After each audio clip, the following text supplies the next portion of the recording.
Crianças, vamos para a nossa atividade, nome e data de hoje. Hoje é dia 10, né? 10 do mês 3 de 2021.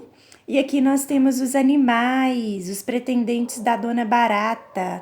Olhem só, tanto pretendente que a Dona Barata tem aqui. Ela tem o boi, ela tem o rato, ela tem o galo e ela tem o gatinho.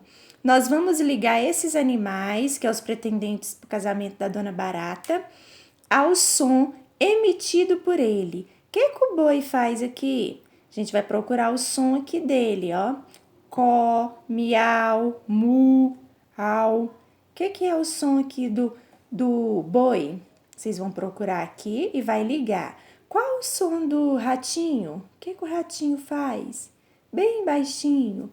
E o que o galo faz? O que o gatinho faz? Vamos ligar? Essa é a nossa primeira atividade de hoje.